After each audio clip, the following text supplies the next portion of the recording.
Shalom. First and foremost, I want to give all praises, honor, and glory to Yahweh, Bahasham, Yahweh Shai, Bahasham, Recha Kodash. Double honors to the elders and the apostles of Great Millstone, and peace and blessings to the elect. And today we're going to go into the book of Job, the 17th chapter, as Job continues on, in his semi-lamentation of his calamities here. So it says here, this is Job 17:1.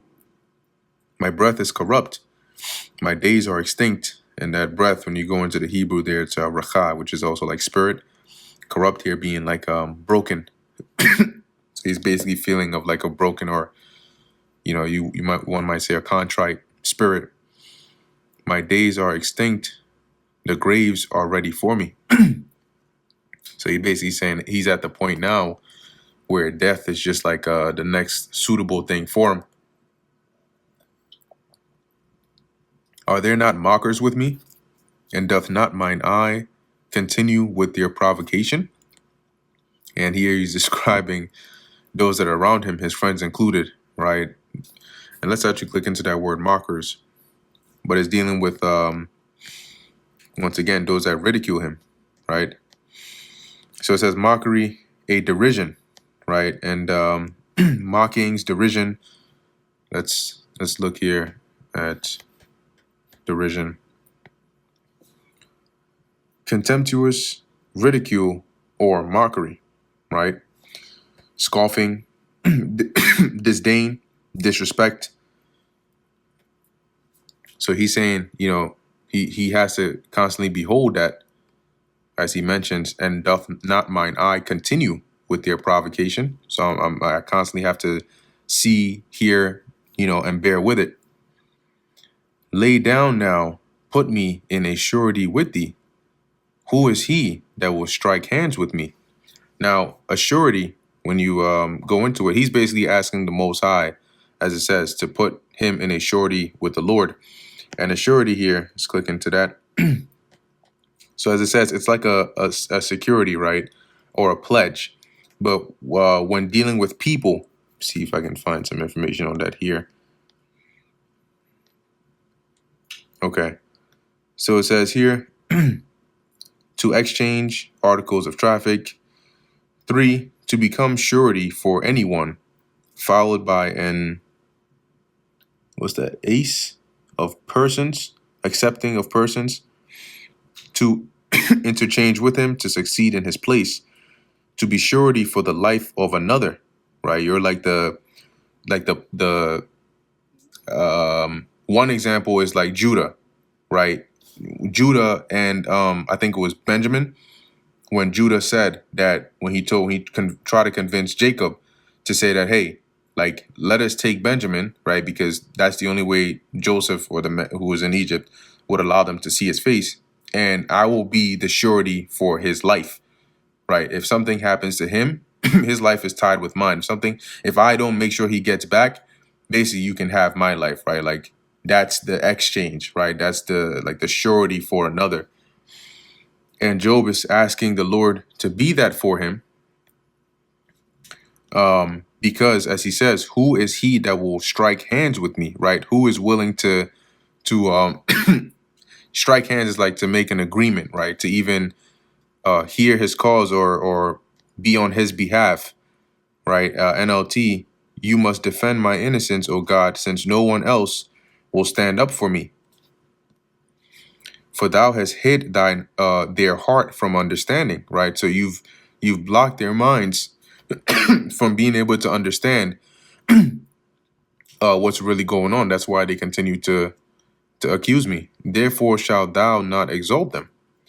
He that speaketh flattery to his friends, even the eyes of his children shall fail.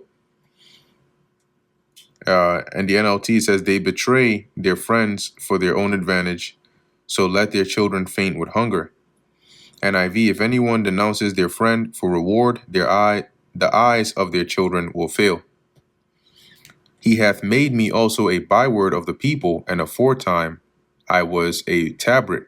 So Job is describing how now he's like the, how do you say, like the clown of the town, right? A byword. People use him no longer as like a one to look up to, but actually one as a cautionary tale, you might say. And the word tabret, right? Aforetime I was as a tabret. When you go into that word tabret, it's actually going into like spit, act of spitting. So when you read this in the NKJV, it says, "But he has made me a byword of the people, and I have become one in whose face men spit. Mine eye also." So that's like it's all in all. This is a very detailed, poetic, and vivid way of saying he's being reproached. Mine eye also is dim by reason of sorrow, and all my members are as a shadow. So he feels, brought very low, right? Very abased. My eyes are swollen with weeping, and I am but a shadow of my former self. Because remember, it says he was basically the greatest of the East. So a lot of people heard about what was going on here with him. Upright men shall be astonied at this, and the innocent shall stir up himself against the hypocrite. So it says here, NLT, the virtuous are horrified when they see me, and innocent rise up against the ungodly. Because of the case that he's actually in, right? If they actually understood his position that he would be in, they would uprise against the hypocrite and those that would speak against him. The righteous also shall hold on his way, and he that hath clean hands shall be stronger and stronger. All right, and NLT, it says the righteous keep moving forward, and those with clean hands become stronger and stronger. But as for you all, do ye return, and come now, for I cannot find one wise man among you. So he's saying, but concerning you, NLT, as for all of you, come back with a better argument, though I still wouldn't find a wise man among you. NIV, but come on, all of you, try again. I will not find a wise man among you, right? Because the things you're saying, one, you suck at comforting. You're not comforting. You're trying to, accuse or condemn me, and you're saying things that are like, it's of no relevance to me at this point. But at verse 11, my days are past, my purposes are broken off, even the thoughts of my heart, right? His days are, they pass by him, right? His joy, his desire, his plans, they're all broken off. The thoughts of his heart.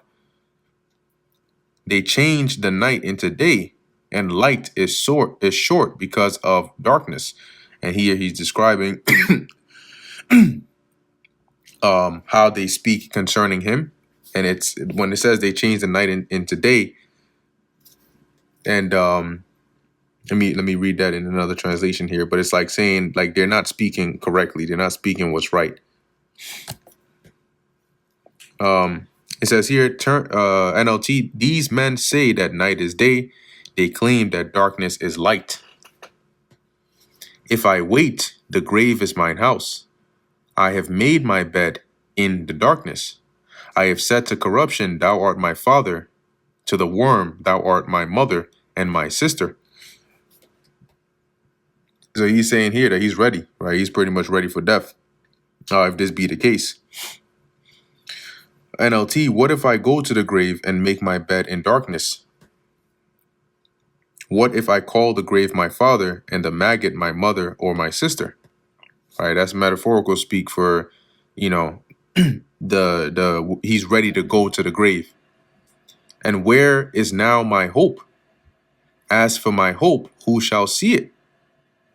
They shall go down to the bars of the pit, where our rest, or when our rest together is in the dust.